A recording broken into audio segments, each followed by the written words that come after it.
Assalamualaikum warahmatullahi wabarakatuh.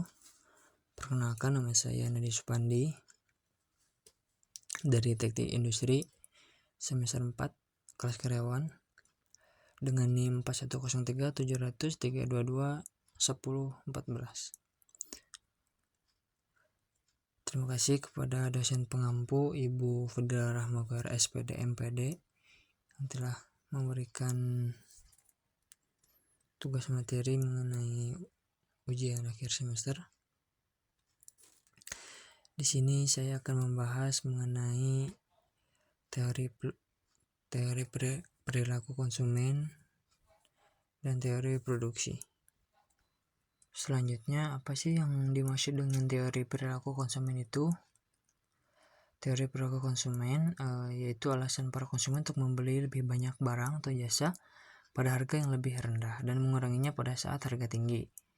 Selanjutnya, bagaimana seorang konsumen menentukan jumlah dan komposisi dari barang yang akan dibeli dari pendapatan yang diperolehnya. Selanjutnya, dari teori perilaku konsumen juga ada pendekatan dari teori perilaku konsumen dibagi menjadi dua. Yang pertama ada pendekatan kardinal atau marginal utility. Yang kedua ada pendekatan ordinal atau analisis kurva indifference. Yang pertama ada pendekatan secara kardinal atau utility. Manfaat yang diperoleh konsumen dapat dinyatakan secara kuantitatif, artinya kepuasan konsumsi dapat diukur dengan satuan. Kedua, kepuasan itu semakin tinggi, maka makinlah tinggilah utility-nya atau nilai gunanya. Ketiga, konsumen bersifat rasional sehingga perilakunya dapat dipahami secara logis. Yang keempat, konsumen bertujuan untuk memaksimumkan utilitasnya. Yang kedua ada pendekatan secara ordinal, yaitu tingkat kepuasan konsumen tidak dapat dihitung dengan uang atau angka, tapi dikatakan dengan tinggi atau rendah. Yang kedua ada kepuasan tidak bisa dikuantitatifkan. Yang ketiga, satu konsumen dengan konsumen lainnya akan mempunyai tingkat kepuasan yang berbeda dalam mengkonsumsi barang dalam jumlah dan jenis yang sama. Selanjutnya ada total utilitas. Di samping ada gambar kurvanya, yaitu di mana kurva nilai guna total bermula di titik 0 yang menunjukkan tidak ada konsumsi barang X. Selanjutnya akan naik seiring dengan bertambahnya jumlah konsumsi dan pada akhirnya akan turun apabila konsumsi melebihi K8. Selanjutnya ada kurva untuk utilitas total dan utilitas marginal. Nah, di mana dari tabel kita diperoleh kuantitas barang yang dikonsumsinya misalkan 1, 2, 3, 4, 5, 6, 7. Nah, si utilitas totalnya itu mulai dari 0, 10, 18, 24, 28, 30, 30 dan 28. Selanjutnya ada utilitas marginal. Nah, di mana utilitas total seiring itu bertambahnya barang yang dikonsumsi akan menaik dari segi kurva. Tapi untuk kebalikannya, untuk utilitas marginal, semakin banyak kuantitas barang dikonsumsi, yaitu semakin menurun si kurvanya. Adapun utilitas total mewakili kepuasan keseluruhan dari mengkonsumsi suatu barang atau jasa, sedangkan utilitas marginal kepuasan tambahan dari mengkonsumsi satu unit tambahan. Selanjutnya ada teori produksi. Teori produksi ini yaitu proses mengubah input menjadi output. Produksi meliputi semua kegiatan untuk menambah nilai guna untuk barang atau jasa. Nah, dari total produksi, keseluruhan barang yang dihasilkan oleh sejumlah input. Selanjutnya ada produksi marginal, yaitu tambahan produksi setiap menambah satu unit input. Selanjutnya, terminologi penting dalam teori produksi. Nah, yang pertama itu mencakup fungsi produksi.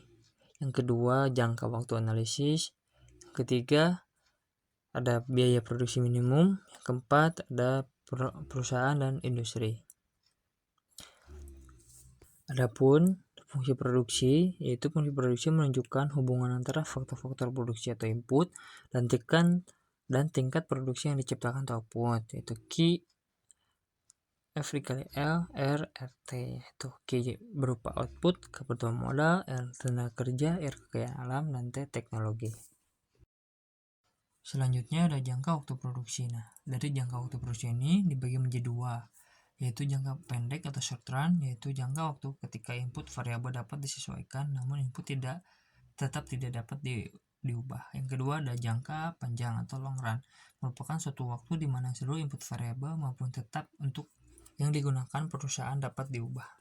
Selanjutnya ada jangka waktu analisis. Nah, pada umumnya faktor produksi yang dianggap variabel adalah tenaga kerja. Nah, adapun modal dan teknologi dianggap tetap atau konstan.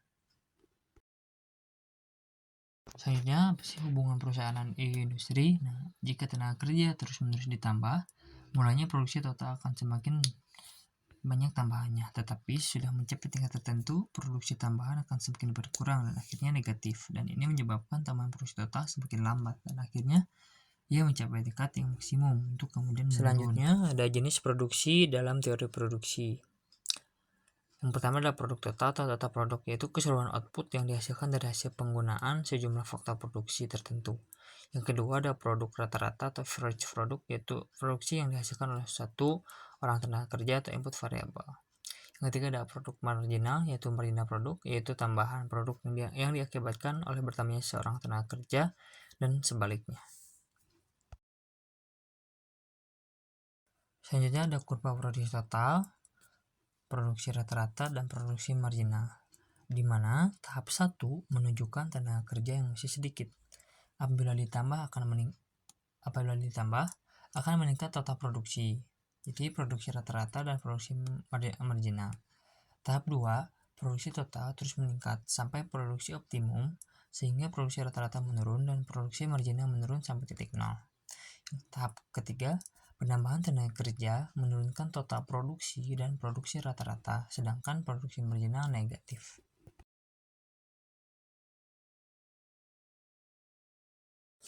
Terima kasih. Mohon maaf bila ada kesalahan pengucapan dari saya. Apabila ada terdapat kesalahan maupun pengucapan dari saya, semoga apa yang saya sampaikan bisa bermanfaat dan bisa disampaikan lagi kepada orang lain. Sekian dari saya. Wassalamualaikum warahmatullahi wabarakatuh.